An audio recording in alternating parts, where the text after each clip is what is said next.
The element of Bitcoin of FOMO, fear of missing out, has reached the nation state level and the sovereign wealth fund level, central bank level, and it's the same on that level as it is on any level.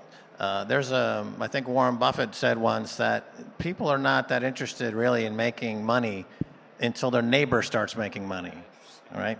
And then suddenly, it's keeping up with the Joneses.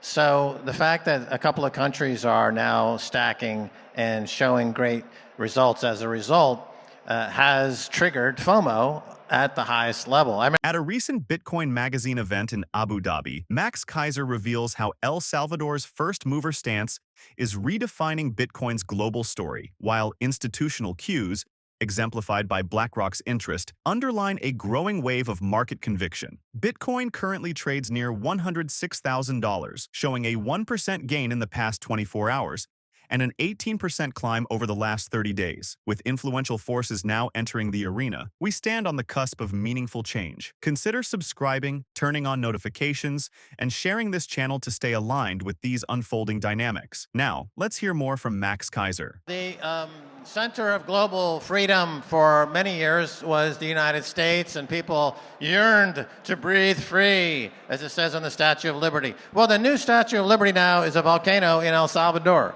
And the mindset that informed Americans into building the 20th century powerhouse that was the United States are now in El Salvador. And El Salvador is now the global leader in economic freedom, freedom of expression, and we see it reflected in the faces of the people who are optimistic and happy. And that's all due to the combination of Bitcoin plus Bukele, who is, as Stacy says, a Renaissance man, a once in 500-year leader. And the results are palpable. The results are obvious.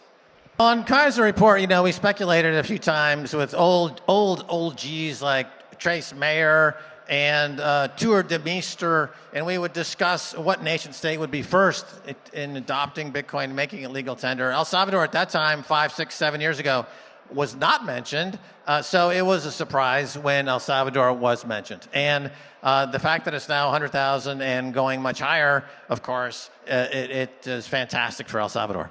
As far as the Renaissance goes and the history of money, I've come to the conclusion that money is essentially a shared aesthetic, and it goes back a million years. And in the Renaissance, by having the best money of the time, it attracted the artists, because money is a shared aesthetic, and it is a thing of beauty that it is supporting. Jim Simons, who is one of the greatest money managers ever, recently passed away. He said his first rule of making money is appreciate beauty. And Bitcoin is the Sistine Chapel of money. It's the most aesthetically beautiful form of money. So it's no surprise now that in El Salvador, you see what's happening to the historic downtown center. It's becoming gorgeous. The new library is aesthetically beautiful. And there's a huge call to be your best. And it touches everybody in the country, and you can feel it. Well, like I said, President Bukele is a combination of like a Steve Jobs meets a JFK. And the Steve Jobs comparison is somebody who's incredibly focused on detail, as well as having a vision, an aesthetic vision. And so when we arrived in the late 2021, we had a chance to meet with the president, and we explained what we thought the country should do. And he suggested we move there and be advisors. So that's what we did. But he was already completely on board. I believe he first mentioned Bitcoin in 2017. He was tweeting about it. And so he already was orange pilled, really. We didn't have any orange pilling to do. But the question of how to bring that to the nation state level, that was a question that needed to be solved. And demographically, it's a lot harder to teach boomers about Bitcoin than it is kids. Older people tend to project their own incapability of learning new things onto kids, thinking like, well, if I can't get it, this kid can't get it. But of course, it's the opposite.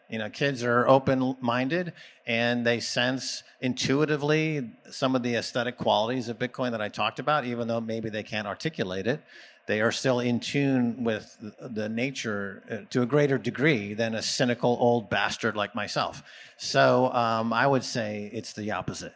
As we heard Max Keiser emphasize El Salvador's pioneering stance and the sweeping changes it has inspired, we now consider how endorsement signals from major players, including giants like BlackRock, strengthen Bitcoin's legitimacy on the world stage. Let's listen further as Max Keiser articulates how to translate these evolving signals into meaningful, long-term decisions. Remember when I did a dot-com company in Los Angeles back in the late 90s, and we got a huge investment from NBC, the media company.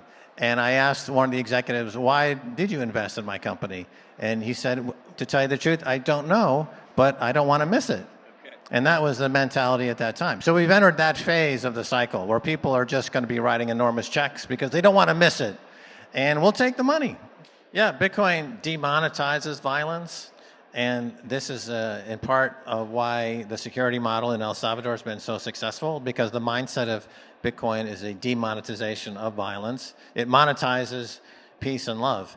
And the hardest thing about Bitcoin adoption on the sovereign level is to keep out everything else, because every single thing else out there that might get into your country and start mucking about dilutes the brand value, it dilutes the impact of Bitcoin, and you will delay achieving what you can achieve if you are Bitcoin only, Bitcoin maximalist. And this is something that we've done at the Bitcoin office that has been probably the most challenging aspect of the role, is to create that moat, create that perimeter. You know, during the whole Celsius period and FTX and Sam Bankman-Fried, none of that stink got into El Salvador. Not a single person suffered from all of that hellacious shitcoining, because we made it a point to make sure that the people of El Salvador were protected from that. Yeah, the El Salvador success, there's actually a playbook that you can follow. There were 5 or 6 key steps that were taken. And we don't, in 25 seconds, we don't have time to review them, but it's an actual step-by-step guide to achieving the same type of success. And I recommend any country that wants to compete with El Salvador on the stage of global excellence to study the playbook. To watch the full interview, check out the link in the description. Ultimately, thriving in this shifting landscape means embracing global momentum, recognizing the catalysts driving Bitcoin's rise, and reevaluating your own approach. We would love to hear your thoughts on some questions. How are you adapting your strategy as major institutions validate Bitcoin's future role? Which perspectives keep you steady as Bitcoin's narrative evolves worldwide? Thank you for tuning in. If you enjoyed this discussion, please subscribe, like, and share our video for more engaging content exploring the innovative world of decentralized technologies.